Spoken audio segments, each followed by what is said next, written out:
Welcome back to MCQ series. मेरा नाम वसीम अख्तर। बच्चों, मैं आज बात करने जा रहा हूँ सेकेंड सेशन के ऊपर। जैसे कि लास्ट सेशन आप, मुझे उम्मीद है कि आप सबको बहुत ही अच्छा लगा होगा। उसमें हमने 20 एमसीक्यूज़ पे बात किए थे और मिक्स था सारे चैप्टर से। तो उसी तरीके से आज हम फिर स्टार्ट करने जा रहे हैं और इसमें भी हम 20 क्वेश्चन पे बात करेंगे। ये भी मिक्स होंगे और पीवाईक्यूज एंड एफएक्यूज इसमें भी बहुत ज़्यादा हैं और बहुत इंटरेस्टिंग है। आज के भी क्वेश्चन बहुत डिफरेंट है पहली सेशन से, तो इसलिए इस वीडियो को बिल्कुल कंटिन्यू देखना है। आपको बीच से स्किप नहीं करना, ये मेरी रिक्वेस्ट है। पहले भी मैंने कह रखा है, इसलिए कि अगर आप थोड़े बहुत क्वेश्चन देख के और फिर वीडियो को आप स्किप कर रहे हो तो इससे आपको नुकसान हो सकता है। जो भी क्वेश्चन है वो सब पीवाईक्यूज हैं, तो इससे देखोगे तो हो सकता है आपकी कमिंग बोर्ड में बहुत सारे क्वेश्चन रिपीट भी हो जाएं। तो जैसे आप सबको पता है कि इस सेशन में हम सिर्फ एमसीक्यूज पे फोकस करते हैं। उसका रीज़न है क्योंकि एमसीक्यू जो 20 आपके रिटन एग्ज़ाम में आएंगे मैथ्स के, तो उसमें 20 वो बहुत स्कोरिंग पार्ट है। अगर आप एमसीक्यूज में ही कम करोगे, जैसे 20 में 10 12, तो फिर इससे आपके काफ़ी मार्क्स कम आ सकते हैं मैथ्स में। इसलिए एमसीक्यूज को इग्नोर नहीं करना है। इसमें बहुत टाइप के क्वेश्चन आते हैं, असर्शन रीजन भी होता है, कुछ फार्मूला बेस होते हैं और कुछ थ्योरी बेस होते हैं, कुछ थ्योरम बेस होते हैं। तो इसी चीज़ को हम क्लियर करने के लिए, यही फियर हटाने के लिए मैं ये सेशन चला रहा हूँ। तो आप इससे जुड़े रहिए। और एक और रिक्वेस्ट है कि इस वीडियो को देखने के बाद अपने दोस्तों में जितना हो सके प्लीज़ इस वीडियो को शेयर कर दो। तो चलो बच्चों, अब शुरू करते हैं कि आज के 20 क्वेश्चन कौन कौन से हैं। ओके, तो लेट्स स्टार्ट। ये रहा बच्चों फर्स्ट क्वेश्चन। आप देख रहे हो इसमें क्या लिखा है, बहुत ही आसान क्वेश्चन है, 2020 में आया हुआ है। आप देख रहे हैं यहाँ पे ये क्वेश्चन फर्स्ट चैप्टर है मैथ्स के, रियल नंबर उससे है। और देखो इसमें क्या पूछा गया कि sum of exponent of prime factors in the prime factorisation. Number कौन सा है? 196। एक नंबर बच्चों यहाँ पे गिवन है और ये कहा गया है कि इसके प्राइम फैक्टराइजेशन के जो फैक्टर्स होंगे उस फैक्टर के एक्सपोनेंट को सम करके आपको बताना है क्या होगा। तो चलो देखते हैं 196 का। पहले हम प्राइम फैक्टराइजेशन निकालते हैं। आप सबको पता है ये 14 का स्क्वायर होता है, तो हम इसे 14 इंटू 14 लिख सकते हैं। फिर बच्चों 2 इंटू 7, और इस 14 को भी मैं स्प्लिट कर सकता हूँ 2 इंटू 7। 2 की पावर 2 एंड 7 की पावर 7। यहाँ पे 2 प्राइम मिला, मतलब 196 में हमें कितने प्राइम मिले? 2। एक है 2 और दूसरा है 7। इसके एक्सपोनेंट क्या है? 2 की एक्सपोनेंट 2 है, 7 की एक्सपोनेंट 2 भी है। अब इससे हम 2 + 2 कर देंगे बच्चों, तो ये हो जाता है 4। और यहाँ अगर ऑप्शन देखा जाए तो इसका ऑप्शन भी बिल्कुल सही है। तो ये एक बहुत प्यारा सा छोटा सा क्वेश्चन है और 2020 के पीवाईक्यू है। तो देखो ऐसे भी क्वेश्चन आ सकते हैं, तो इसलिए डरने की ज़्यादा ज़रूरत नहीं है। मैं बार बार कहता हूँ इस क्वेश्चन को देखो और अपने मन से फियर निकालो बोर्ड की, और अच्छे से प्रैक्टिस करो, बेटर होगा। चलो अब दूसरे क्वेश्चन देखते हैं। सेकेंड क्वेश्चन है बच्चों, यहाँ पे देखो x-1, ये पॉलिनोमियल है, पॉलिनोमियल के क्वेश्चन है। और यहाँ पे लिखा is a factor of polynomial. एक पॉलिनोमियल यहाँ पे गिवन है क्यूबिक, और एक a और b में रिलेशन दिया है, मतलब इक्वेशन है। और यहाँ पे ये कहा गया a और b क्या होगा। ये भी 2022 की क्वेश्चन है और ये थोड़ा सा रिलेटेड है 9th क्लास के पॉलिनोमियल से। बेसिकली ये फैक्टर थ्योरम है, 9th क्लास में सबको पता होगा, तो उससे रिलेट किया गया है। तो मैं आपको अच्छे से एक्सप्लेन कर रहा हूँ, प्लीज़ ध्यान से देखना। यहाँ पे सबसे पहली बात, यहाँ पे कहा गया है कि x-1 is a factor of polynomial. तो फैक्टर को इक्वल टू 0 करके यहाँ से x की वैल्यू निकाल ली जाती है। निकालने के बाद बच्चों आपको ये याद रखना है कि जो गिवन पॉलिनोमियल होता है, अगर ये उसका फैक्टर है तो इसका मतलब ये हुआ कि इसकी वैल्यू उसमें रखेंगे तो वो 0 के इक्वल होगा। ऐसा क्यों? क्योंकि रिमाइंडर 0 आएगा। ठीक है, तो यहाँ पे मैंने x की वैल्यू निकाल लिया, वो क्या है? 1। और ये है पॉलिनोमियल और इसी का ये फैक्टर था। तो मैं इस x की वैल्यू को इस px में पुट करके इक्वल टू 0 कर दूंगा। करने के बाद जहाँ जहाँ x दिख रहा है आप यहाँ जल्दी से 1 पुट कर लो। तो 1 cube, 1 square and 2b equal to 0। इसे सिंप्लीफाई करेंगे तो 1 + a + 2b equal to 0, a + 2b equal to -1। इससे इक्वेशन 1 कंसीडर करते हैं। अब बच्चों एक चीज़ और यहाँ पे जो गिवन है वो क्या है? a + b equal to 4। a + b equal 4। अब यहाँ से अगर मैं a की वैल्यू निकालूँ तो 4 - b, और इससे हम पुट कर लेते हैं इक्वेशन 1 में। तो पुट इन इक्वेशन 1, यहाँ a की जगह पुट कर देंगे तो देखो क्या मिलेगा फिर हमें? 4 - b and plus 2b equal to -1। इसे सिंप्लीफाई करेंगे तो b इक्वल टू 4 इस साइड आ जाएगा तो -5। b की वैल्यू बच्चों हमें मिला -5। अब b की वैल्यू -5 अगर हम ऑप्शन चेक करें तो b -5 सिर्फ यहाँ ऑप्शन b में दिख रहा है। अब ध्यान से देखो यहाँ पे ऑप्शन b में -5 है और कहीं b -5 नहीं है। इसका मतलब a की वैल्यू 9 आएगा, हमें चेक करने की ज़रूरत नहीं है। तो हम यहाँ पे b ऑप्शन पे टिक लगा देंगे। MCQs करते समय आपको ये भी ध्यान रखना होता है कि अगर उनमें दो आंसर पूछा गया और एक निकाल लो, उससे पहले फिल्टर करो ऑप्शन को। अगर वो आंसर एक ही जगह है तो फिर समझ लो वही ऑप्शन सही है, दूसरी वैल्यू निकालने की ज़रूरत नहीं है। और अगर वो आंसर दो जगह है या तीन जगह, तीन ऑप्शन में है, तो फिर आप सेकेंड वैल्यू निकाल के कंपेयर करोगे कि कौन सा सही है। तो जैसे मैंने यहाँ पे सिर्फ बी निकाला, हमसे ए और बी दोनों पूछा गया था। मैंने ऑप्शन में देखा कि ए में बी -1 है, बी में -5 है, सी में -3 और डी में है 1, तो मतलब हमारा ऑप्शन जो है बी बिल्कुल सही है। ये सेकेंड क्वेश्चन था बच्चों, यहाँ पे बस थोड़ा सा पोर्शन 9th क्लास का था, फैक्टर थ्योरम, वो मैंने समझा दिया। आई होप कि आपको समझ में आ गया होगा। कमेंट करके प्लीज़ ज़रूर बताना कि ये आपको समझ में आया या नहीं। आगे बढ़, क्वेश्चन नंबर 3 है बच्चों, और यहाँ पे देखो ये भी 2022 की क्वेश्चन है, आप देख रहे हो यहाँ पे। और इसमें एक्स और वाई की वैल्यू पूछा गया है कि एक्स और वैल्यू क्या होंगे, और इसके लिए लीनियर इक्वेशन 2 वेरिएबल 2 गिवन है। ये एक special type of linear equation है, इसलिए इस क्वेश्चन को बहुत ही केयरफुली देखना, क्योंकि इसमें एलिमिनेशन और सब्स्टिट्यूशन मेथड जो है इंपॉर्टेंट नहीं है, उससे ज़्यादा जो इंपॉर्टेंट है मैं आपको बताने वाला हूँ। फर्स्ट ऑफ ऑल मैं यहाँ पे इक्वेशन लिख रहा हूँ 32x + 33y = 34 and second equation बच्चों 33x + 32y = 31। ये अगर आपकी इक्वेशन 1, ये इक्वेशन सेकंड है। तो अब आप यहाँ पे एक बात याद रखना कि कभी भी इस टाइप की इक्वेशन में ये डायगोनली नंबर इक्वल होना चाहिए, क्रॉस मैच है। यहाँ 33 है, यहाँ भी 33 है, और यहाँ 32, यहाँ भी 32। तो इस तरीके के अगर पेयर ऑफ लीनियर इक्वेशन कभी आपको मिल रहा है, अब यहाँ बच्चे अगर एलिमिनेशन मेथड लगाने लेंगे तो इसमें आप देखो कितनी बड़ी नंबर, अगर आप मल्टीप्लाई करोगे ये और काफ़ी बड़ी नंबर हो जाएगा, फिर इससे आप सॉल्व नहीं कर पाओगे, बहुत ज़्यादा प्रॉब्लम होगा। इसलिए ऐसा नहीं करना आपको पहले ये चेक करना है कि इस तरीके से अगर नंबर इक्वल हो रहे हैं तो फिर ये एक special type of linear equation है। और इसका बनाने का एक बड़ी साधारण सा तरीका है, वो ये कि पहले इन दोनों इक्वेशन को ऐड कर दो और फिर दोनों इक्वेशन को घटा दो, फिर एक नया इक्वेशन बनेगा और उससे आप सॉल्व कर लो। जैसे मैं आपको करके दिखा रहा हूँ, इन दोनों इक्वेशन को हम पहले ऐड करेंगे, ठीक है। मैं यहाँ पे फिर से इक्वेशन लिख दे रहा हूँ, 32x + 33y 33x and + 32y।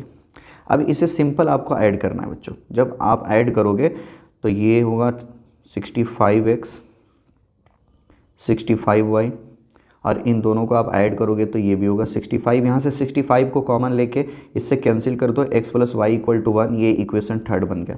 फिर इन्हीं दोनों इक्वेशन को बच्चों हम एक बार माइनस करेंगे। जब आप माइनस करोगे तो देखो आपको क्या मिलेगा, यहाँ पे जब आप माइनस करोगे तो ये साइन चेंज हो जाएगा, ये माइनस, ये भी माइनस और ये भी माइनस। तो 33 - 32 -x एंड 33 - 32 + y एंड 34 - 31 3, ये इक्वेशन 4 हो गया।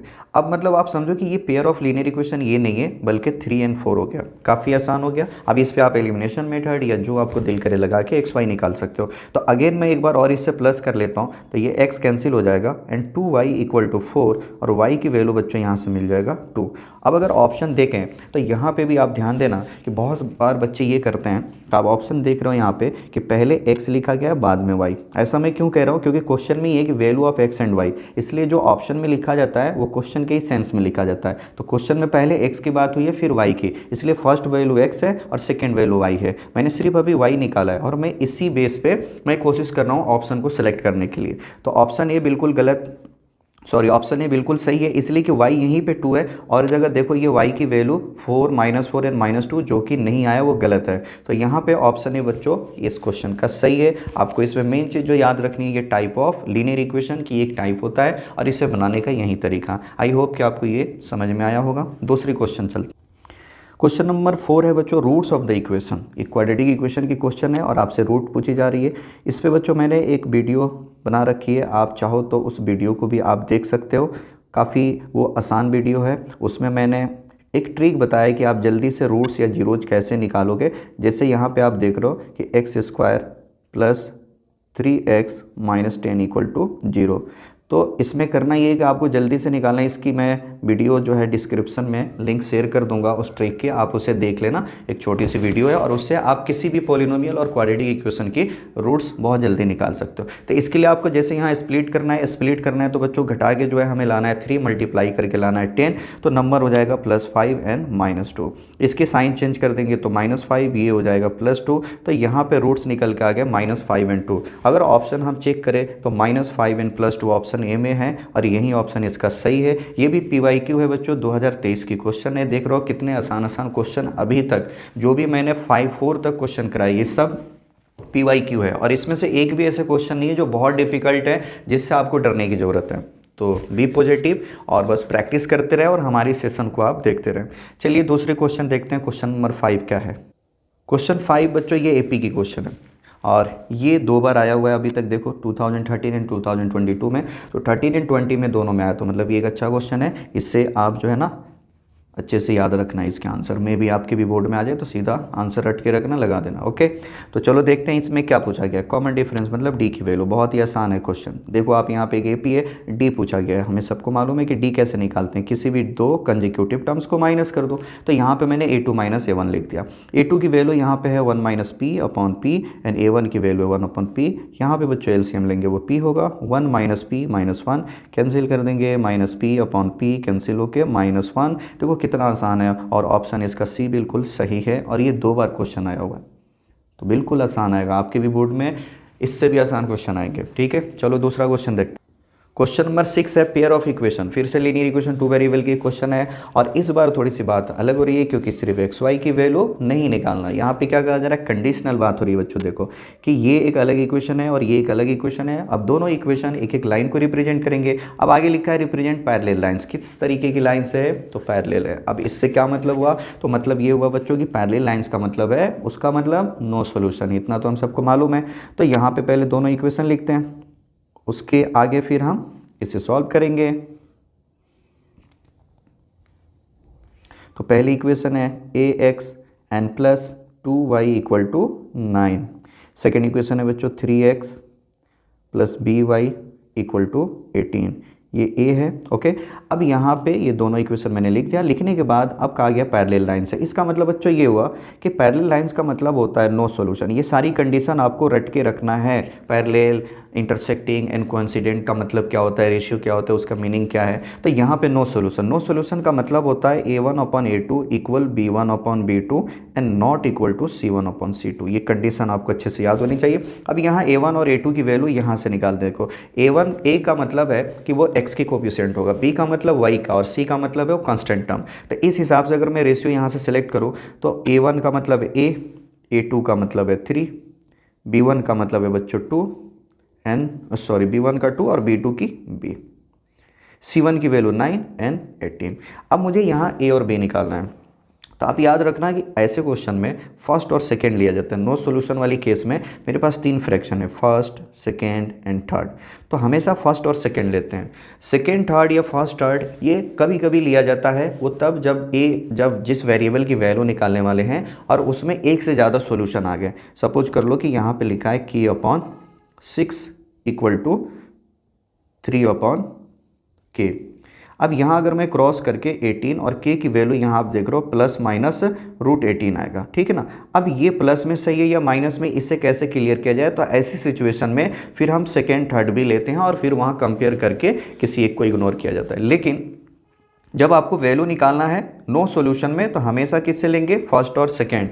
उसके बाद की बात है कि सेकंड, थर्ड लेना है या नहीं, वो डिपेंड करता है कि एक वैल्यू आ रही है या 2। अगर 2 आई तो इन डेट केस आपको सेकेंड, थर्ड भी लेना होगा, अदरवाइज फर्स्ट, सेकंड से ही आंसर आ जाएगा। तो जैसे यहाँ मैं फर्स्ट, सेकंड को लेता हूँ और फर्स्ट में जो है फ्रैक्शन है A अपॉन 3 एंड सेकेंड में है 2 अपॉन B। अगर इसे क्रॉस मल्टीप्लाई कर लिए तो AB इक्वल टू 6। अब यहाँ से ना मुझे A मिल सकता है नहीं B, क्योंकि ये 2 वेरिएबल है। एक की वैल्यू निकालूंगा तो दूसरा डिस्टर्ब करेगा, सेकेंड की वैल्यू निकालूंगा तो पहला डिस्टर्ब करेगा। इसलिए एक रिलेशन हुआ कि A into B equal to 6। और ऑप्शन में भी ऐसा ही कुछ दिया हुआ है, यहाँ पे A और B की वैल्यू नहीं दिया है और ना हमसे A और B की वैल्यू पूछा गया था। तो हमेशा आपको जो काम करना है ऑप्शन के अकॉर्डिंग करनी है। ठीक है, तो अब ऑप्शन देखते हैं। ऑप्शन दिख रहा है बिल्कुल साफ साफ, यहाँ पे D ऑप्शन हमारा सही है इस क्वेश्चन में। तो ये एक क्वेश्चन कंडीशनल था, कंडीशन आपको रट लेना है तीनों पे, NCERT में है, आप वहां जाके देख सकते हैं। अगला क्वेश्चन देखते हैं। ये रहा बच्चों क्वेश्चन नंबर 7। ये है AP की क्वेश्चन और ये 20 की क्वेश्चन है। आप देखो यहाँ पे एक AP दिया है और इस AP में ये कहा गया कि nth टर्म क्या होगा। अब आप सबको मालूम है कि nth टर्म का मतलब है general formula a n equal to a plus n minus one into d. अब एन टर्म का मतलब है एन की जगह आपको एन रखना है, ठीक है। अगर कोई टर्म्स यहाँ पे पार्टिकुलर टर्म्स की बात होती तो एन की जगह हम वो पुट करते हैं, बट यहाँ पे कह रहे हैं एन टर्म मीन्स एन की जगह एन रहने देना है। ए की जगह बच्चों फर्स्ट टर्म ए है, एन की जगह एन रहने देंगे। डी की वैल्यू आप यहाँ से देख रहे हो, डी जब निकालोगे तो 3a माइनस ए ये हो जाएगा 2a, तो अब आपको यहाँ क्या रखना है 2a। उसके बाद यहाँ से a को हम कॉमन कर देते हैं, तो 1 plus n minus one into two. फिर आप इसे ऐसे भी लिख सकते हो 1 प्लस 2n माइनस टू, और इसे सिंप्लीफाई करने के बाद 2n माइनस वन, ये एक आंसर आएगा। ऑप्शन अगर चेक किया जाए तो यहाँ पे ऑप्शन बी सही है, क्योंकि 2n minus one into a option b में है, तो इस क्वेश्चन का ऑप्शन बी सही है। और ये भी एक अच्छा क्वेश्चन है, इसलिए कि इसमें एन नेट टर्म पूछा गया है। तो बहुत से बच्चे ये कंफ्यूज रहते हैं एन नेट टर्म का मतलब क्या हुआ, तो एन नेट टर्म का मतलब है आपको एन की जगह एन पुट करना है, बाकी ए और डी जो भी गिवन है वो पुट कर दो, जनरल फार्मूला में आपको वो टर्म मिल जाएगा, ठीक है। नेक्स्ट क्वेश्चन, ये क्वेश्चन 22 की है, और यहाँ पे थोड़ा ना बहुत डिफरेंट जो है चीज़ें गिवन है। देखो क्या है, मैं आपको बताता हूँ। एक ट्रायंगल ABC है और एक ट्रायंगल DEF है, तो इन दोनों में कुछ चीज़ें गिवन है। एंगल जैसे मैं आपको यहाँ पे दे रहा हूँ कि एंगल F जो है एंगल C के इक्वल है, मैं इसे C इक्वल टू एफ भी लिख सकता हूँ, ठीक है। और सेकेंड चीज़ बच्चों गिवन है कि angle B equal to angle E given है। ये दोनों ट्राइंगल में एंगल गिवन है, और ये आप ट्राइंगल को देखो ध्यान से, करस्पॉन्डिंग हिसाब से लिखा गया है, जैसे C का करस्पॉन्डिंग F है और B की करस्पॉन्डिंग E है, ठीक है, और यही आपस में इक्वल भी है। फिर आगे एक चीज़ और गिवन है यहाँ पे कि AB जो है साइड वो हाफ है DE के। अब इसका क्या मतलब हुआ, तो इसका मतलब बच्चों ये भी हुआ कि हम इसे ऐसे भी लिख सकते हैं AB upon DE is equal to 1/2, ठीक है। तो अब ये हो गया, इसका मतलब कि AB upon D equal to हो गया 1/2, और ये दो एंगल इक्वल है, और इस बेस पे 4 ऑप्शन बना दिए गए और पूछा गया कौन सा सही है। ऑप्शन ए में लिखा है कॉन्ग्रुएंट बट नॉट सिमिलर, ठीक। अब अगर आप यहाँ पे बात करोगे और बी में लिखा है सिमिलर बट नॉट कॉन्ग्रुएंट, उल्टा बात हो रहा है। सी में ये माना गया है कि ना ये कॉन्ग्रुएंट है ना सिमिलर है। डी में है बच्चों कॉन्ग्रुएंट एज वेल सिमिलर, मतलब दोनों है। अब इनमें से कौन सा है? बहुत ही अच्छा एक क्वेश्चन है, क्योंकि ये आपके जो ना ज्योमेट्री का टेस्ट कर रहा है बिल्कुल, कि आप कितने अच्छे से जानते हैं कॉन्ग्रुएंट और सिमिलरिटी को। इस पे है ये, बहुत बढ़िया क्वेश्चन है तो बहुत छोटा सा, लेकिन है इसमें दम है। तो इसलिए प्यार बच्चों ध्यान से समझो इस क्वेश्चन को कि ये क्या है, सिमिलर है, कॉन्ग्रुएंट है, या दोनों नहीं है, कोई एक है। तो सबसे पहली बात हम एंगल को देखते हैं। आप यहाँ ध्यान से देखो, दोनों में 2 एंगल इक्वल है, और आप सब ने पढ़ रखा है कि 2 ट्राइंगल में अगर 2 एंगल या 3 एंगल इक्वल हो जाए तो उससे हम सिमिलर बोलते हैं, डबल ए के आधार पे। तो इस हिसाब से तो हम इसे सिमिलर बिल्कुल बोल सकते हैं। फिर इसका क्या काम है, तो यहाँ कॉन्ग्रुएंटी का कोई मतलब नहीं बनता, क्योंकि 2 एंगल अगर इक्वल है तो इससे कॉन्ग्रुएंट कभी नहीं होगा, क्योंकि कंडीशन होता ही नहीं है।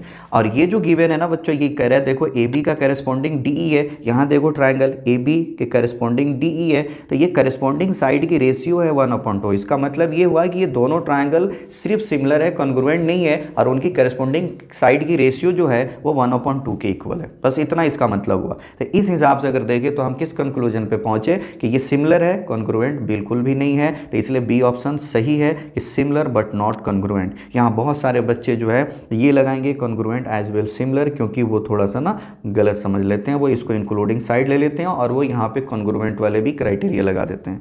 बट ऐसे क्वेश्चन जब भी आए ना बच्चों ज्योमेट्री से रिलेटेड, तो आप बहुत अच्छे से उसे केयरफुली सोचना, और जितनी थ्योरम और कंडीशन है उसको सामने रखते हुए बहुत जल्दीबाजी में अपना डिसीजन मत लेना, क्योंकि कुछ बच्चे ऐसे होते हैं कि फौरी क्वेश्चन पढ़े और वो इतने एक्सीलरेटेड रहते हैं और इतने जो है आ जाते हैं कॉन्फिडेंस में, उन्हें लगता है कि क्वेश्चन बहुत आसान है और ये तो बिल्कुल ऐसा होगा। तो आप याद रखना है कि इस क्वेश्चन के सामने जो है ना 4 ऑप्शन है, इनमें से एक सही होता है और बाकी 3 गलत, और वो हर 3 गलत जो होते हैं ना वो गलत करने वाले को सही लगता है। तो इसलिए आप वैसे मत सोचना। चलिए अब अगला क्वेश्चन देखते हैं, क्वेश्चन 9। ये क्वेश्चन बच्चों मैंने NCERT एग्जाम्पलर से लिया है, इसलिए कि ऐसे भी क्वेश्चन लास्ट सेशन में भी था एक, मैंने आपको दिखाया था कि उसमें बोर्ड में पूछा गया था, और NCERT में भी है, तो आप प्रैक्टिस कर सकते हैं वहाँ जाके। ऐसा क्वेश्चन इसलिए कि कई बार पूछ दे देता है which of the following is not a quadratic equation, या which of the following is a quadratic equation. यहाँ पूछा गया है कि इनमें से कौन सा क्वाड्रेटिक इक्वेशन नहीं है। तो हम सबको मालूम है क्वाड्रेटिक इक्वेशन वही होता है जिसकी डिग्री 2 होनी चाहिए। टर्म्स 3 भी हो सकते हैं, 2 भी और 1 भी। सिर्फ हमें डिग्री पे ध्यान रखना है क्योंकि ये स्टैंडर्ड फॉर्म है और यहाँ डिग्री 2 होना चाहिए। तो अब अगर हम चेक करें कि डिग्री कहाँ कहाँ पे हो सकता है, तो जैसे ऑप्शन ए देख रहे हो, अगर मैं इसे तोड़ दूँ, एक्सपेंड कर दूँ a माइनस बी के होल स्क्वायर पे, तो A square minus 2x N plus 1 और इक्वल टू है 4x square minus 2x plus 1। तो बच्चों यहाँ पे है 2x स्क्वायर, यहाँ है 4x स्क्वायर, ये कैंसिल नहीं होंगे, मतलब x स्क्वायर वाला टर्म्स अभी भी रहेगा। तो जब तक जिस इक्वेशन में x स्क्वायर वाले टर्म्स मतलब वो लीडिंग कोफिशिएंट की तरह है, लीडिंग टर्म है, तो इसका मतलब वो पॉलिनोमियल है, क्वाड्रेटिक या क्वाड्रेटिक इक्वेशन है। जैसे कि यहाँ पे x स्क्वायर वाले टर्म्स कैंसिल नहीं होंगे, ये रहेगा, और इससे बाकी जो है इसकी मैक्सिमम डिग्री कितने हुए, 2 हुए। तो इस हिसाब से ए ऑप्शन बिल्कुल सही है, ये क्वाड्रेटिक इक्वेशन है। सेकेंड की बात करें बच्चों, यहाँ पे तो देखो minus x square plus x square, ये भी कैंसिल नहीं होंगे, ये ऐड हो जाएंगे, तो मतलब एक्स स्क्वायर वाले टर्म्स यहाँ भी है और यही इसका मैक्सिमम डिग्री मैक्सिमम पावर वाले टर्म्स हैं, तो मतलब डिग्री इस इक्वेशन के भी 2 है, तो ये भी सही है। थर्ड की बात करें अगर हम यहाँ पे, तो ऑप्शन सी में देखो ये a प्लस बी के होल स्क्वायर पर अगर इससे आप एक्सपेंड करते हो तो √2x की whole square n plus 2ab मतलब 2 into √2x into √3 N plus √3 के स्क्वायर।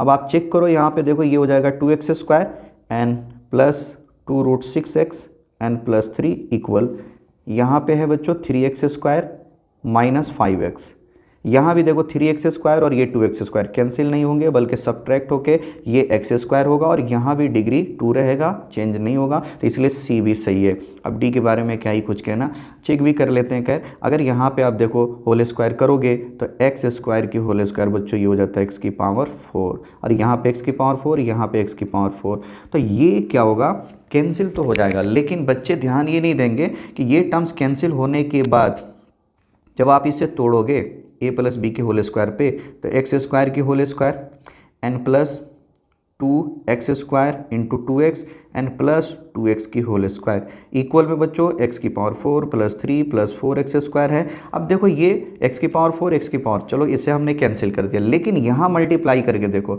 ये हो जाएगा 4x cube N plus 4x square, मतलब अब यहाँ पे जो है ग्रेटेस्ट पावर वाला टर्म्स है वो है क्यूब, जिसके हिसाब से इसकी डिग्री कितनी हो गई 3 और हमें डिग्री कितनी चाहिए 2। इसलिए बच्चों यहाँ पे डी ऑप्शन बिल्कुल गलत है क्योंकि वो क्वाड्रेटिक इक्वेशन नहीं है, वो एक्चुअल में क्यूबिक इक्वेशन है। तो ये एनसीईआरटी में बहुत सारे क्वेश्चन आप प्रैक्टिस वहाँ जाके कर सकते हैं। अगला क्वेश्चन देखते हैं, क्वेश्चन नंबर 10।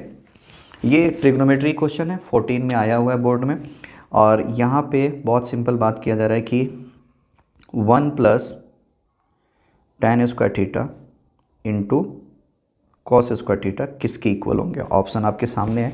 सबसे पहले हम इसे बनाएंगे, बहुत सारे बच्चे इसे साइन कॉस में कन्वर्ट करके करेंगे और कुछ समझदार बच्चे ऐसे भी सोचेंगे कि ये 1 प्लस सेक स्क्वायर है। तो 1 प्लस सेक स्क्वायर क्या होता है बच्चों, तो आपको पता है कि 1 प्लस tan स्क्वायर जो होता है वो सेक स्क्वायर के इक्वल होता है, तो हम यहाँ पे सेक स्क्वायर लिख देंगे और बाजू में क्या है कॉस स्क्वायर थीटा। अब ये दोनों देखो सेक और कॉस एक दूसरे के रिसिप्रोकल होते हैं, दोनों में सेम एंगल लिया गया है, तो रिसिप्रोकल की प्रोडक्ट के स्क्वायर करो क्यूब करो कुछ भी कर लो, इसका आंसर हमेशा क्या होता है 1, क्योंकि आपस में ये कैंसिल हो जाएगा। तो इस हिसाब से इसका ऑप्शन सी सही है। तो ट्रिगो में जब भी क्वेश्चन आए ना तो आपको ज़्यादा जो है घूम फिर के जाने की ज़रूरत नहीं है, सीधा सीधा सोचना, सबसे पहले आइडेंटिटीज़ के बारे में सोचना, अगर वहाँ पे लग सकता है तो लगा लेना, अदरवाइज़ फिर आप जो स्पेशल एंगल है या पाइथागोरस थ्योरम यूज करके रेशियो के हिसाब से कर सकते हो। आगे बढ़ते हैं, क्वेश्चन 11 देखते हैं। तो बच्चों ये रहा क्वेश्चन नंबर 11 और ये हाइट एंड डिस्टेंस, ठीक है।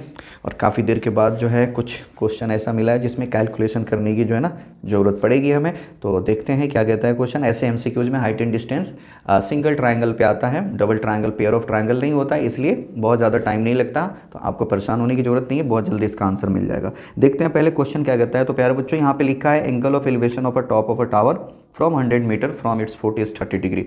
चलो ये मैंने एक टावर ले लिया यहाँ पे, ओके, ये इसके ग्राउंड पे डिस्टेंस हो गया, यहाँ से हम इससे मिला देते हैं, यहाँ पे एंगल ऑफ एलिवेशन दे रखा है 30 डिग्री, ये डिस्टेंस बच्चों 100 मीटर की है। अब हमसे पूछा गया है कि हाइट ऑफ द टावर क्या होगा, मतलब ए बी निकालना है। बहुत ही सिंपल है, हमें ये चाहिए है ना, इसको चलो मैं x कंसीडर कर लेता हूँ, ये हमें निकालना है, बेस गिवन है तो tan में आता है p और b, तो tan 30 हम यूज कर लेंगे और आंसर बिल्कुल फटाफट यहाँ पे मिल जाएगा हमें। tan होता है p/b मतलब x/100, tan 30 की वैल्यू क्या होता है 1/√3, x/100 क्रॉस मल्टीप्लाई करके बच्चों यहाँ से हम निकाल लेंगे 100/√3 मीटर। रेशनलाइजेशन करने की जरूरत होगी तो हम करेंगे, अदरवाइज ऐसे ही रहने देंगे। यहाँ अगर ऑप्शन देखा जाए तो ऑप्शन बी में हमारा आंसर दे रखा है कि 100/√3 मीटर। तो देखो कितना जल्दी आंसर आया। इसलिए हाइट एंड डिस्टेंस को देखते ये नहीं डरना है। बहुत सारे बच्चे बोलते हैं कि अब तो ये बड़ी मुश्किल होगा, ऐसा नहीं है, क्योंकि एमसीक्यूज में जो भी हाइट एंड डिस्टेंस आते हैं वो सिंगल ट्रायंगल पे होते हैं या कुछ शैडो वेडो पे, जैसे लास्ट सेशन पे मैंने बताया था, आसान होता है, बहुत ज़्यादा कैलकुलेशन की जरूरत नहीं पड़ेगी। ठीक है, अगला क्वेश्चन देखते हैं। ये क्वेश्चन नंबर 12 है बच्चों और ये प्रोबेबिलिटी की क्वेश्चन है। और देखो ये आपका फेवरेट चैप्टर आ गया है ना, क्योंकि बहुत सारे बच्चों को बहुत पसंद होते हैं ये चैप्टर, इसलिए कि इसमें फार्मूला एक ही है और सबसे बड़ी बात है कि लॉजिक पे है, तो बहुत अच्छा लगता है और सच में ये प्यारा चैप्टर है भी। तो यहाँ पे देखो बात क्या हो रही है कि एक बॉक्स है, उसमें 90 डिस्क है और 1 से लेकर 90 तक नंबर उस पर लिखा गया है। एक उसमें से डिस्क बिना देखे निकाल रहे हैं, तो ये पूछा गया है कि वो प्राइम नंबर ही होगा <23, इसका क्या चांस है वो हमें निकाल के बताना है। तो सबसे पहली बात बच्चों, यहाँ पे total number of element in sample space 90 हो गए। देन यहाँ पे प्राइम नंबर हम निकालेंगे कि प्राइम नंबर <23, तो <23 प्राइम नंबर की अगर हम बात करें तो 2, 3, 5, 7, 11, 13, 17 एंड 19, इससे काउंट कर लो 2, 4, 6 और 2, 8, तो टोटल 8 है। यहाँ पे बच्चों प्रोबेबिलिटी जो निकल के आएगी 8/90। अब आपको पता है ये 4 2 8 एंड 45 2 90, 4/45। और ऑप्शन सी देख लो आप अच्छे से यहाँ पे, ये ऑप्शन सी सही है। तो ये क्वेश्चन 13 की है और ये देखो बहुत ही साधारण सा सवाल था, प्रोबेबिलिटी की है, ऑप्शन सी यहाँ पे सही है। आगे बढ़ते हैं। क्वेश्चन नंबर 13 ये है coordinate geometry. Okay, coordinate geometry की क्वेश्चन जो है बहुत ज़्यादा आते हैं एमसीक्यूज में, इसलिए इसको अब रेशियो, इक्विडिस्टेंस और कोलिनियरिटी पे कुछ भी पूछा जा सकता है। तो कोऑर्डिनेट को तो भैया बहुत अच्छे से करते रहना। अब देखो यहाँ पे जो बात हो रही है कि अ पॉइंट है P on the x axis equidistance, और ए और बी जो है ना ये भी एक्स एक्सिस पे है। थोड़ा मैं आपको ऐसे समझाता हूँ, ये एक्स एक्सिस सिर्फ ले रहा हूँ बच्चों, ठीक है। यहाँ पे एक पॉइंट है निगेटिव साइड पे, चलो हम मान लेते हैं कि ये पॉइंट यहाँ पे है और इसकी कोऑर्डिनेट है -1,0। एक है पॉजिटिव साइड पे, यहाँ पे ले लेते हैं 5,0। एंड थर्ड पॉइंट की बात हो रही है कि वो भी एक्स एक्सिस पे है। देखो यहाँ ध्यान से, point P on the x axis, चलो मैं यहाँ मानता हूँ पी है। अब इसकी कोऑर्डिनेट क्या होगा x,0, तो मुझे वहीं x निकालना है। अब यहाँ पे बच्चे इक्वी डिस्टेंस लगाएंगे और फिर डिस्टेंस फार्मूला यूज़ करके बहुत ज़्यादा अपनी टाइम बर्बाद, तो इसलिए ऐसा नहीं करना है। एमसीक्यूज में थोड़ा ना दिमाग खोल के रखना है, पढ़ना है क्वेश्चन और ये भी देखना है कि कोई दूसरा जो है ना डोर ओपन है यहाँ पे इससे करने के लिए। इसलिए रिटन एग्जाम तो है नहीं कि आपको रूल बाय रूल हर चीज़ दिखाना है। तो अब यहाँ देखो कि पॉइंट जो है पी एक्स एक्सिस पे है और गिवन पॉइंट्स भी एक्स एक्सिस पे है। इसका मतलब ये तीनों पॉइंट्स क्या है प्यारे बच्चों, कोलिनियर है। अब जब कोलिनियर है तो इसका मतलब हो गया कि P is a mid point. क्यों? क्योंकि P से लेके B की जो डिस्टेंस है वही डिस्टेंस P से लेके A तक ये आपस में इक्वल है, तो P is a mid point. तो मतलब P की कोऑर्डिनेट किससे निकालेंगे? यहाँ मिड पॉइंट से। तो x कोऑर्डिनेट जो देख रहे हो आप यहाँ पे वो बच्चों मिल जाएगा x1 + x2/2, 0। अब जल्दी से यहाँ x1 की वैल्यू ले लो, ये है -1 एंड +5/2, 0। क्या आंसर बनेगा? 4 का हाफ कर देंगे 2,0। देखो कितनी जल्दी आंसर निकल के आ गया कि 2,0 जो वो पॉइंट की बात कर रहे हैं वो कहाँ है? एक्स एक्सिस पे 2,0 पे है। तो ऑप्शन ए सही है। क्वेश्चन नंबर 14 ये ट्रिग्नोमेट्री के क्वेश्चन है और यहाँ पे एक राइट एंगल ट्रायंगल की बात हो रही है। ये मैं राइट एंगल ट्रायंगल ले लिया, 90 डिग्री कहा गया, यहाँ पे देख लो कि बी पे लेना है, तो ये बी और कहीं भी ए और यहाँ पे मैं सी ले लेता हूँ। अब गिवन क्या है? तो आप गिवन देख लो, यहाँ पे गिवन है कि साइन ए की वैल्यू गिवन है। साइन ए की वैल्यू किसके इक्वल है? 7/25। इसका मतलब हो गया कि P और H। अब बच्चों देखो यहाँ पे P की वैल्यू ये हो गया 7 और H की वैल्यू ये हो गया, सॉरी मैंने A यहाँ पे ले रखा है तो ये होगा परपेंडिकुलर क्योंकि सामने होता है से, ठीक है। तो ये 7 और ये 25। फिर इसी में आगे आपसे ये पूछा गया बच्चों कि cos C की वैल्यू क्या होगा? cos C की वैल्यू, तो cos C होता है बेस अपॉन हाइपोटेन्यूज। अब C के हिसाब से देखो बेस हो गया ये और इसकी वैल्यू ऑलरेडी दिया है 7/25, मतलब वही होगा जो गिवन है। साइन की जो वैल्यू है वही cos की भी वैल्यू होगी। क्यों? इसलिए कि ये एंगल चेंज हो रहा है। साइन में जो एंगल लिया गया है उसकी कॉम्प्लीमेंट्री एंगल मतलब 90 - A = C होगा। तो ये आप सबको पता ही है, हालांकि इस बार डिलीटेड कर दिया गया है 10th क्लास के ट्रिगो से, एक कॉम्प्लीमेंट्री रिलेशन पे, इसलिए दोनों की रेशियो आपस में इक्वल होंगे। तो ऑप्शन इसके अगर देखा जाए तो ऑप्शन ए सही है 7/25। अगला क्वेश्चन देखते हैं। ये क्वेश्चन 15 है और ये आप देख रहे हो ये सर्कल से, ठीक है। अब ये क्वेश्चन देख के बहुत सारे बच्चे इसको स्किप कर देंगे कि ये तो नहीं आने का, बट बहुत आसान क्वेश्चन है। आप देखो ध्यान से, 2014 में आया है तो आसान ही होगा, ठीक है। ऐसा क्यों मैं कह रहा हूँ आपको मैं अभी बता रहा हूँ। पहली बात, ये एक कॉमन टेंजेंट है और ये भी एक कॉमन टेंजेंट है, ठीक है। पी आर पे और टी पे यहाँ पे ये कॉन्टैक्ट कर रहे हैं आके एक सर्कल को, और यहाँ एक चीज़ गिवन है वो है पी टी। पी टी क्या है? पी टी की वैल्यू बच्चों है 3.8 सेंटीमीटर, और आपसे ये पूछा गया है कि क्यू आर की वैल्यू यहाँ से लेके यहाँ तक बताओ क्या होगा, ठीक है। अब ये क्यू आर की वैल्यू निकालने के लिए आप क्या करोगे, ठीक है। क्वेश्चन ये है कि क्यू आर के लिए हम क्या करेंगे, क्यू आर कैसे मिलेगा। तो फर्स्ट ऑफ ऑल देखो आप इस सर्कल 1 और सर्कल 2 में इसे मान लेता हूँ। तो सर्कल 1 के हिसाब से अगर मैं बात करूँ तो P Q equal to P T होगा, इससे 1 मानता हूँ। ऐसा इसलिए कि दोनों टेंजेंट है और ये दोनों की लेंथ आपस में इक्वल होंगे। फिर अगर सर्कल 2 के हिसाब से मैं बात करूँ तो P R equal to P T हो जाएगा, P R equal to P T, ये सेकेंड इक्वेशन है। अब देखो पी टी के इक्वल जो है वो पी आर है, और फिर यहाँ पी टी पी क्यू के इक्वल है। तो इन दोनों इक्वेशन को ध्यान से देखो तो आप क्या लिख सकते हो कि P Q equal to P R, P Q equal to P R. तो अब हमें चाहिए था क्यू आर, क्योंकि हमसे ये पूछा गया है कि क्यू आर की लेंथ क्या होगा, ठीक है। तो बच्चों क्यू आर में 2 पार्ट हैं। अगर आप फिगर देखो तो क्यू आर में 2 पार्ट है, एक है पी क्यू और एक है पी आर। और अभी हमने देखा कि पी क्यू और पी आर दोनों आपस में इक्वल है, और ये किसके इक्वल है? तो पी टी के इक्वल है। तो पहली बात मैं इन दोनों को इक्वल बना देता हूँ, और इक्वल बना के मैं इसे लिख देता हूँ 2 पी क्यू। क्यू आर की वैल्यू किसके बराबर है? 2 टाइम्स ऑफ पी क्यू। अच्छा पी क्यू किसकी इक्वल है बच्चों? देखो यहाँ पे तो पी क्यू इक्वल है पी टी के, तो मैं इसे लिख सकता हूँ 2 टाइम्स ऑफ पी टी। अब देखो यहाँ पी टी की वैल्यू क्या गिवन है? 3.8, इसे डबल कर दो तो 9.6 सेंटीमीटर। कितना अच्छा क्वेश्चन है देखो। और इसका ऑप्शन कौन सा सही है? तो यहाँ पे बच्चों ऑप्शन है ना, थोड़ा यहाँ ऑप्शन गलत है, क्योंकि हमारा आ रहा है 9.6 और यहाँ पे है 3.8 नहीं सॉरी मैंने ये मल्टीप्लाई गलत कर दिया है। तो इसका मल्टीप्लिकेशन जो होगा वो 7.6 होगा, ठीक है, क्योंकि 3.8 का डबल 7.6 होता है, और यहाँ ऑप्शन बी सही है। तो ये क्वेश्चन 15 है, इसका ऑप्शन बी सही है, ठीक है। अगला क्वेश्चन देखते हैं 16। क्वेश्चन नंबर 16 है बच्चों की मीन एंड मीडियन गिवन है। मीन है 12 और मीडियन है 15, और इसमें मोड पूछा गया। तो ये एक रिलेशन होता है मीन मीडियन मोड में, आपको याद रखना है कि mode equal to 3 times of median minus 2 times of mean. यहाँ पुट करके निकालेंगे 3 इंटू मीडियन की वैल्यू गिवन है 12 एंड मीन की वैल्यू है 15, 36 minus 30 equal to 6। Option number C इसका सही है। ये क्वेश्चन 17 है और इसमें कहा गया है कि A B and C are collinear, okay. तो अब आपसे पूछा गया कि पी की वैल्यू निकालो। ये सबसे पहली बात देखो, यहाँ पे ए जो है ये 3,1 है एंड बी 5, पी है एंड सी 7, -5 है। इसमें पी की वैल्यू पूछा गया बच्चों, ये पी की वैल्यू निकालना है। इसके लिए मैं एक आसान तरीका आपको बताने वाला हूँ, ध्यान से सुनना यहाँ पे बातें। कि अगर ये ऐसे क्वेश्चन आ जाए कोलिनियरिटी पे और पी या के कोई भी चीज़ की वैल्यू आपसे पूछा जाए, तो आप क्या करोगे? सबसे पहले ये चेक कर लेना कि कोलिनियर जो है, तो ऐसा तो नहीं है कि इसमें कई बार होता है ये कोलिनियर है, ये तीनों एक ही लाइन पर लाई कर रहे हैं, तो हो सकता है इसमें कि ये बीच वाला पॉइंट ए और सी के मिड में हो। ऐसा कई बार होता है। जैसे यहाँ पे अब कैसे पता चलेगा? तो बी का एक कोऑर्डिनेट गिवन है ये 5, तो अगर ये मिड पे होगा तो मतलब मिड पॉइंट को एक्सेप्ट करेगा। अब मिड पॉइंट में जो x निकालते हैं वो किस तरीके से निकालते हैं? x1 + x2/2।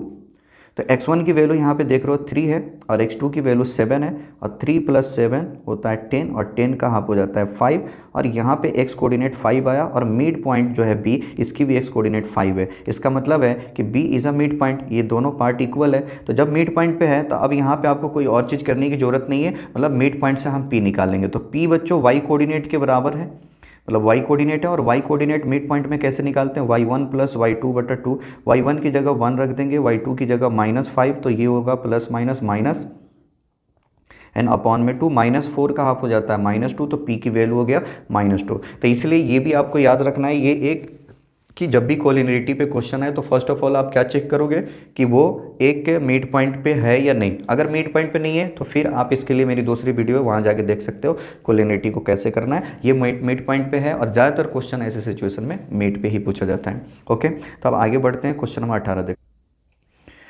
If every term of the statistical data consisting of n terms is decreased by 2, then the mean of the data। देखो बच्चों यहाँ पे कहा जा रहा है कि मान लो कि डेटा है, ठीक है, उसमें n टर्म्स है, ठीक है, इस तरीके से n1 n2 n3 करके n तक है।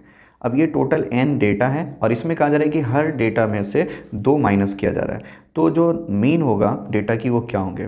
तो आपको ये याद रखना है कि जो मीन होता है ना वो भी 2 कम हो जाएगा, यानी पहले मान लो इसकी मीन जो है x था, तो जब 2 सब में से माइनस कर देंगे तो इसकी न्यू मीन जो होंगे m डैश वो ओल्ड मीन -2 हो जाता है। तो इसलिए यहाँ पे जो लिखा है डिक्रीज बाई 2, तो ये ऑप्शन बिल्कुल सही है। क्वेश्चन नंबर 19 है और ये क्वेश्चन देखो यहाँ पे लिखा है कि circumference of 2 circle are in the ratio. अब देखो यहाँ पे 2 सर्कल है, दोनों की सर्कमफ्रेंस की रेशियो है 3/4 और आपसे ये पूछा गया है कि दोनों की एरिया की रेशियो क्या होगा। तो आपको याद रखना है सर्कमफ्रेंस की रेशियो दिया है और अगर हमसे एरिया की रेशियो पूछा गया है तो उससे कर देना है होल स्क्वायर करोगे तो 9/16 और ऑप्शन चेक करोगे यहाँ पे तो सी इसका सही है। ये क्वेश्चन बच्चों लास्ट है इस सेशन की 20 और ये सरफेस एरिया के और 14 के क्वेश्चन है। तो आज की वीडियो में मैं ये उम्मीद करता हूँ कि जितने भी क्वेश्चन हमने आज देखे इसमें इस सेशन में 20, इसमें मैक्सिमम क्वेश्चन जो है वो PYQs थे और एक क्वेश्चन मैंने NCERT एग्जाम्पल के लिए है और बाकी 1-2 क्वेश्चन ऐसे हैं जो नन PYQs हैं, बट वो अच्छे क्वेश्चन है, मे बी ऐसे क्वेश्चन आ सके। तो ये सेशन में जो भी मैंने 2-3 जगहों पे कुछ ट्रिक बताया आपको या कुछ ऐसी भी मैंने एक कॉन्सेप्ट बताया कि कई बार होता ये है कि MCQs में बच्चे बहुत ही लेंथी प्रोसेस से क्वेश्चन करने लगते हैं और फिर उसमें टाइम बहुत कंज्यूम होता है। तो ऐसे बचना है, तो इसलिए सेशन देखने से आपको काफ़ी बेनिफिट्स होने वाले हैं। ये मत सोचो इसमें बहुत सारे क्वेश्चन होंगे जो आपको आता होगा बेशक, लेकिन पूरी वीडियो देखोगे तो कुछ ना कुछ हर सेशन में आपको सीखने को मिलेगा। जैसे लास्ट सेशन में आपने बहुत सारी चीज़ें सीखी होगी, मैं बिल्कुल एश्योर दिलाता हूँ, और इससे भी आप बहुत चीज़ें सीखेंगे। तो इस वीडियो को देखने के बाद कमेंट करके जरूर बताना आपको कैसा लगा और लाइक करना और प्लीज़ शेयर करना ज़्यादा से ज़्यादा। जितने भी फ्रेंड्स हैं जो 10th क्लास में इस साल बोर्ड के एग्जाम देने वाले हैं वहाँ तक ये वीडियो प्लीज़ जरूर पहुँचा देना। तो ये लास्ट क्वेश्चन है और इससे हम करके फिर ये सेशन आज का ख़त्म करते हैं। ये क्वेश्चन सरफेस एरिया की है और यहाँ पे देखो जो बात की जा रही है कि surface area of a sphere वो है 616 सेंटीमीटर स्क्वायर, डायमीटर पूछा गया है। तो फर्स्ट ऑफ ऑल ये देखते हैं कि सरफेस एरिया मतलब TA से स्फीयर का क्या होता है। तो ये होता है बच्चों 4πr²। और हमसे पूछा गया है डायमीटर, तो मतलब रेडियस निकाल लेंगे फिर उसे डबल कर देंगे। तो यहाँ पे मैं इस तरीके से भी लिख सकता हूँ r² = 616/4π। अब अगर मैं इससे इसे डिवाइड कर दूँ 4 से 616 को तो 154 आएगा और 154/पाई की वैल्यू यहाँ पुट कर लेते हैं 22/7, तो 154 × 7/22। इससे ये 7 टाइम्स में कैंसिल कर लेंगे तो r² की वैल्यू 7² होगा, तो r की वैल्यू 7 सेंटीमीटर। रेडियस जब निकल के बच्चों तो डायमीटर इसका डबल होता है, तो 2 × r मतलब 14 सेंटीमीटर। तो अब यहाँ ऑप्शन चेक करेंगे तो इसका ऑप्शन भी सही है। तो ये रहा लास्ट क्वेश्चन इस सेशन की और हमने आज के क्वेश्चन ये करके देखा और इस तरीके से अब ये सेशन का बिल्कुल एंड था। फिर हम मिलते हैं कि ये दूसरी MCQ सेशन में। तब तक आप इस वीडियो को अगर जहाँ भी आपको लगता है कि हाँ ये क्वेश्चन समझ में नहीं आया तो फिर से उससे प्ले करके आप दोबारा उस पॉइंट पे जाके वहाँ पे उस सॉल्यूशन देख सकते हैं। अगर वीडियो समझ में ना आए तो उसे पॉज करके नोट करें और फिर दोबारा देखने की कोशिश करें। और जो भी क्वेश्चन इसमें आपको समझ में आ गया तो इस सारे क्वेश्चन को खुद से करने की कोशिश करें बिना सॉल्यूशन देखे हुए। फिर जब आपको समझ में ना आए तो वहाँ वीडियो को जो है प्ले करके देख सकते हो और फिर वहाँ से सीख सकते हो। तब तक आप प्रैक्टिस करते रहो, NCERT पे ज़्यादा से ज़्यादा करो और अपनी MCQs को स्ट्रॉन्ग करो। फिर मिलते हैं दूसरे MCQ सेशन में, तब तक अपना ख्याल रखें, पॉजिटिव रहे। Thank you so much.